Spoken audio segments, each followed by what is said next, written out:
यीशु मसीह शांति का राजकुमार है। अगर आप यीशु मसीह को मतलब आपके जीवन में अगर आप शांति चाहते हैं तो यीशु मसीह को बुलाइए, यीशु मसीह के पास आइए। प्रभु यीशु मसीह के मधुर नाम से आपको जय मसीह की। मैं उम्मीद करता हूँ आप सब लोग अच्छे होंगे। ये मेरा प्रार्थना है कि रोज आप परमेश्वर में आनंदित रहे और खुश रहे। आइए आज इस समय में परमेश्वर के वचन से कुछ बातों को सीखेंगे। और उससे पहले जो ये वीडियो देख रहे हैं हर एक व्यक्ति को, परमेश्वर के जन को, परमेश्वर के बच्चों को मैं ये बात बताना चाहता हूँ, खास करके उन लोगों के लिए जिनके जीवन में शांति नहीं है। सब कुछ पाने के बावजूद उनको लगता है कि कुछ नहीं है। अगर पति पत्नी के बीच में लड़ाई झगड़ा हो रहा है या परिवार में शांति नहीं है, कोई किसी को मतलब समझ नहीं रहा है, अगर सब कुछ होने के बावजूद भी घर में जो स्माइल है, जो खुशी है, वो खुशी नहीं है, तो ऐसे जिसको भी अनुभव होता है उनके लिए आज का संदेश है। और मैं एक सवाल के साथ पूछना चाहता हूँ, आपके जीवन में बहुत सारे खुशियाँ था, आप बहुत अच्छा से हंस के खुशी से आप जी रहे थे, लेकिन ऐसे क्या हुआ कि अचानक रीति से आपसे ये सारे चीज़ गायब हो गया। मतलब हंस भी चला गया, खुशी भी चला गया, और एक दूसरे का जो समझ है, एक दूसरे को समझने के लिए जो समझ था, जो ज्ञान था, जो बुद्धि था, वो भी चला गया। तो ऐसे आपको लगता है कि शायद कोई एक दूसरा व्यक्ति आपके ऊपर नजर कर दिया, मतलब एक खराब नजर डाल दिया।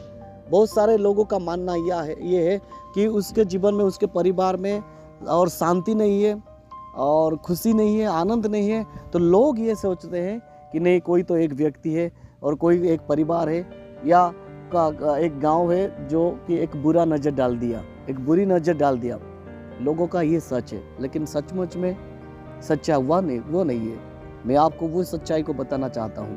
कृपया वीडियो को अंत तक देखें। जबकि आप ये समझ गए कि आपका खुशी गायब हो गया, आप समझ गए कि आपका शांति गायब हो गया, आप समझ गए कि आप देख रहे हैं कि आपके परिवार में लड़ाई झगड़ा चल रहा है, पति पत्नी बहुत खुश थे पहले, लेकिन अभी उनके जीवन में और एक लड़ाई झगड़ा आ गया, मिसअंडरस्टैंडिंग बढ़ रहा है, बच्चों के साथ माता पिता का मिसअंडरस्टैंडिंग बढ़ रहा है।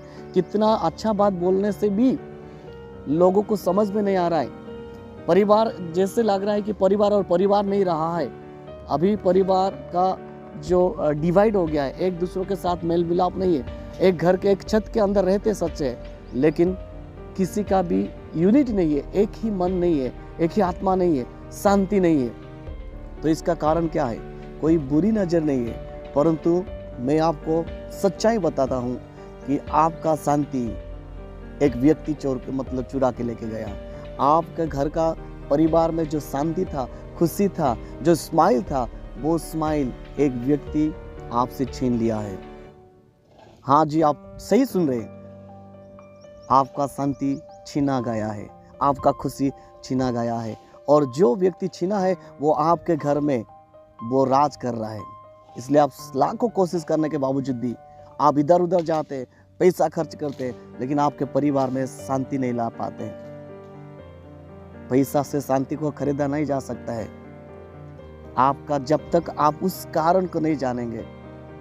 जो व्यक्ति आपके घर परिवार को तितर बितर कर रहा है, जो आपके परिवार से, आपके व्यक्तिगत जीवन से जो शांति को मतलब छीन के लिया है, उस व्यक्ति को जब तक आप नहीं पहचान पाओगे तब तक उसका हाल अभी आप कभी भी नहीं निकाल पाओगे।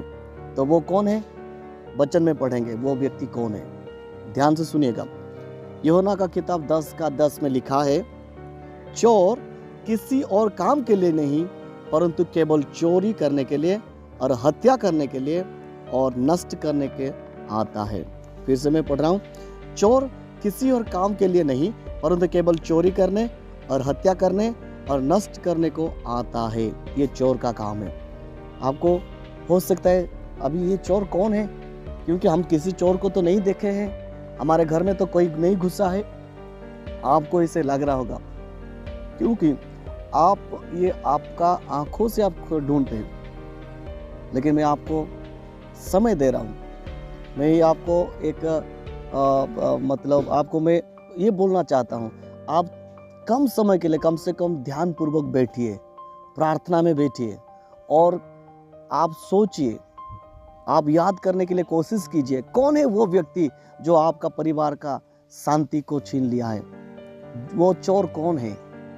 जब आप प्रार्थना में बैठेंगे 100% आपको पता चलेगा कि कहाँ, किस जगह में, कहाँ पर आप वो शैतान को या वो चोर को आप जगा दिए हैं। वो चोर और कोई भी नहीं है, वो है शैतान।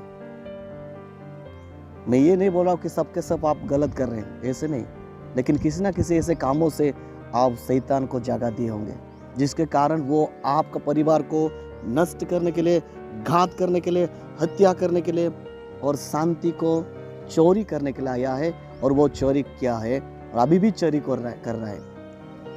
तो अभी हाल क्या है, सॉल्यूशन क्या है? ऐसे में किसके पास जाए, किसको आप पूछे, किसका मदद मांगे कि आपका परिवार फिर से हंसना शुरू कर देगा, आपका जीवन, व्यक्तिगत जीवन में फिर से शांति आएगा, आप खुशी से जीना जिएंगे?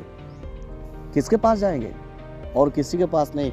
वचन में एक परमेश्वर के बारे में लिखा है, एक परमेश्वर को वो इंट्रोड्यूस कर रहा है। वो कौन है कि यहाँ पर लिखा है, मैं इसलिए आया हूँ, मैं अर्थात प्रभु यीशु मसीह इसलिए आए हैं कि वे जीवन पाए। अर्थात जो व्यक्ति ये नुकसान में है, जो व्यक्ति ऐसे अशांत में है, जो व्यक्ति का खुशी नहीं है, वो व्यक्ति को जीवन देने के लिए, वो भी कैसे जीवन, और बहुत ऐसे पाए, बहुत ऐसे जीवन देने के लिए यीशु मसीह आए। अगर आप यीशु मसीह को, मतलब आपके जीवन में अगर आप शांति चाहते हैं तो यीशु मसीह को बुलाइए, यीशु मसीह के पास आइए। यीशु मसीह शांति का राजकुमार है। यीशु मसीह को बोलिए कि हमारा घर का मुखिया आप हो जाओ। शैतान को भगाने के लिए कोशिश कीजिए। जब यीशु मसीह आपके घर में आएंगे, आपके व्यक्तिगत जीवन में आएंगे, शैतान खुद ब खुद डर के भाग जाएगा और आपका परिवार फिर से हंसने लगेगा, खुशी में आनंदित हो जाएंगे और एकता आएगा, एक दूसरे को समझेंगे और मसीह में बढ़ेंगे। इसलिए अगर आपको चाहिए शांति, आनंद, तो यीशु मसीह को बुलाइए। यीशु मसीह के अलावा दुनिया में कोई भी व्यक्ति आपको शांति नहीं दे सकता। इसलिए शांति को पाना है तो यीशु मसीह को बुलाइए और शांति और जीवन दोनों पाइए और परमेश्वर की महिमा कीजिए।